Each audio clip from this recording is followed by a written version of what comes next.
Chu Feng memiliki beberapa pemahaman tentang Song Yun. Gadis ini terlihat polos, tetapi sebenarnya dia sangat bijaksana. Anda harus waspada terhadapnya. Satu hal yang sangat tidak pasti adalah apakah dia benar-benar ingin membantunya atau hanya ingin menipunya agar kembali ke keluarga Ye. Meskipun mereka sudah saling kenal sejak lama, Chu Feng tidak yakin apakah mereka adalah musuh atau teman. Bagaimanapun, dia memang pernah bergabung dengan klan abadi Ye sebelumnya, dan apa yang dia katakan kemudian hanyalah sepihak. Akan tetapi, pilihan Chu Feng untuk pergi bersama Song Yun tidak sepenuhnya karena keinginannya untuk mengambil risiko, ia juga mempunyai alasannya sendiri. Misalnya, ketika Chu Feng menyelamatkan neneknya, Song Yun ada di sana. Song Yun tahu kalau Chu Feng punya cara yang sangat ampuh untuk menyelamatkan orang, namun dari awal sampai akhir, Song Yun tidak pernah bertanya pada Chu Feng cara apa yang dia gunakan untuk menyelamatkan neneknya. Dia tampaknya tidak peduli sama sekali tentang hal itu. Ini juga salah satu alasan mengapa Chu Feng mempercayai Song Yun. Akhirnya, kapal perang klan abadi Ye muncul lagi di hadapan Chu Feng. Apakah Song Yun dapat dipercaya atau tidak akan segera menjadi jelas. Song Yun mengeluarkan token dan mendarat di perahu dengan lancar tanpa halangan apapun.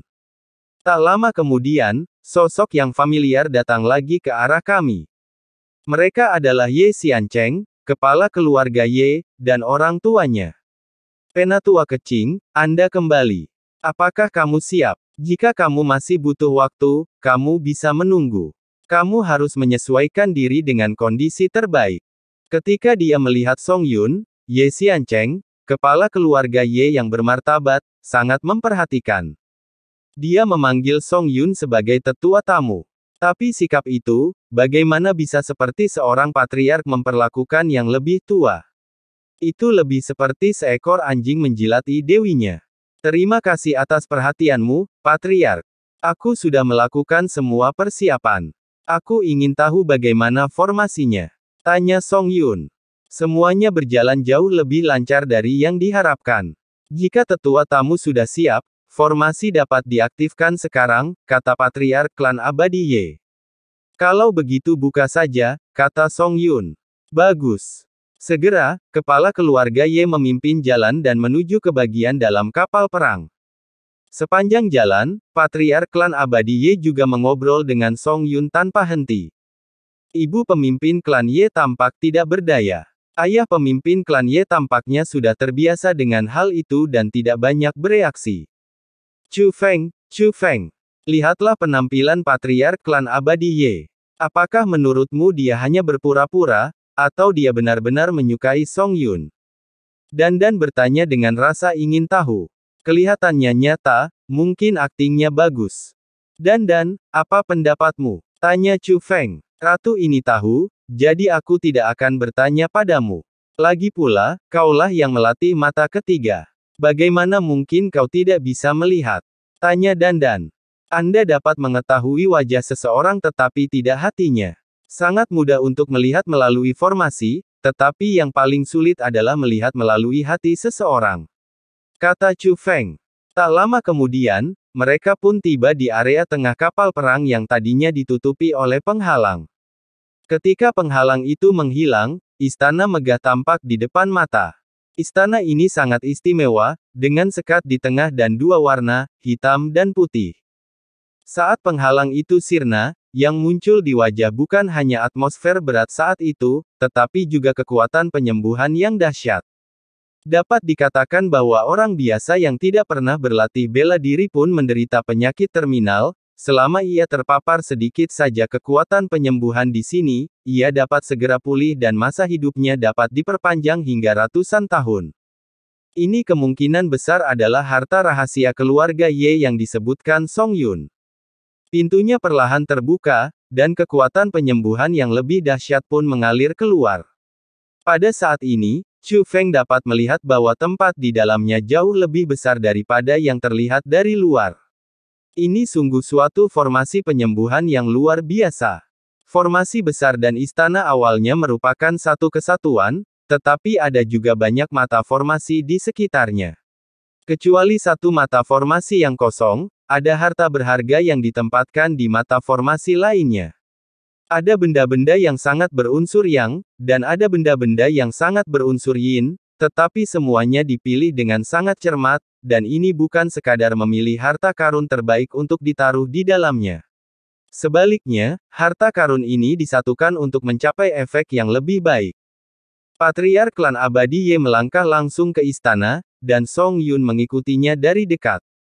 Tapi saat Song Yun berjalan menuju pintu dan hendak memasuki aula, ibu dari pemimpin klan Ye tiba-tiba berbicara. Gadis, formasi ini sangat penting bagi klan kita. Setelah masuk, kamu harus mengikuti instruksi pemimpin klan. Jika kamu gagal mengikuti aturan dan memengaruhi pembukaan formasi, konsekuensinya akan menjadi bencana. Tidak ada yang salah dengan nada kata-katanya, tetapi isinya penuh dengan peringatan, jelas merupakan pengingat untuk Song Yun. Dua tetua, harap tenang. Aku sangat berterima kasih karena ketua klan bersedia menggunakan formasi ini untuk menyembuhkanku. Aku pasti akan mengikuti rencananya, kata Song Yun. Ibu, jika ibu khawatir, masuklah bersama. Kepala keluarga Ye juga berkata. Jika aku masuk, aku akan membagi kekuatan penyembuhan. Ini sudah disiapkan untukmu. Aku tidak terluka. Bukankah akan sia-sia jika aku masuk? Kata ibu dari pemimpin klan Ye. Tetapi ibu, jika pintu istana terus-menerus terbuka, maka kekuatan penyembuhannya akan sia-sia. Ucap pemimpin klan Ye. Implikasinya sangat jelas, yaitu untuk memberitahu ibunya agar tidak mempersulit Song Yun dan mengizinkannya masuk dengan cepat. Ibu pemimpin klan juga mendengar ini dan memutar matanya. Dia melambaikan tangannya tanpa daya dan berkata, masuk, masuk. Song Yun kemudian membungkuk kepada orang tuanya, yang juga merupakan pemimpin klan, dan berbalik untuk berjalan ke aula.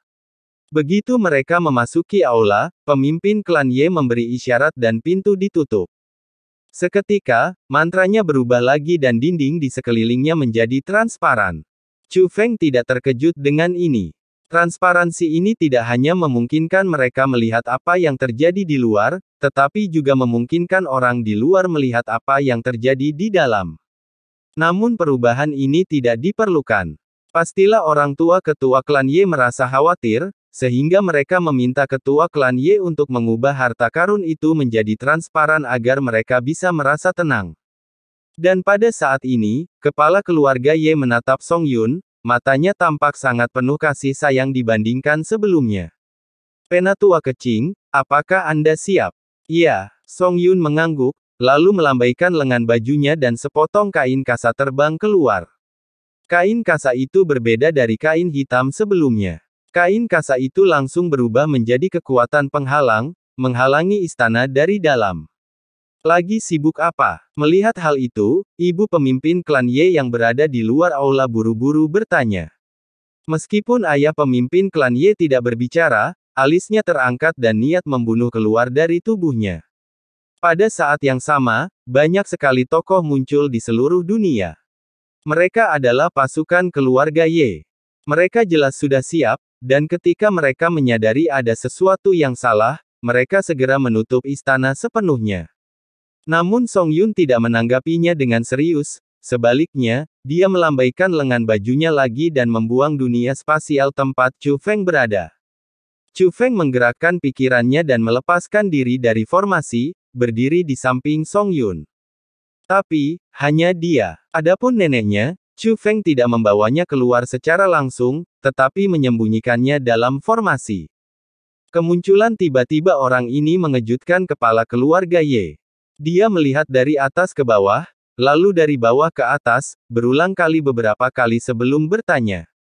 Kamu adalah Chu Feng. Ini aku, jawab Chu Feng.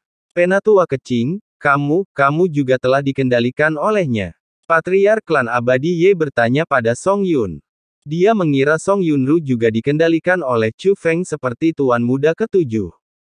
Kontrol apaan sih? Anak bodoh, tidakkah kamu mengerti? Gadis ini berada di kelompok yang sama dengan Chu Feng.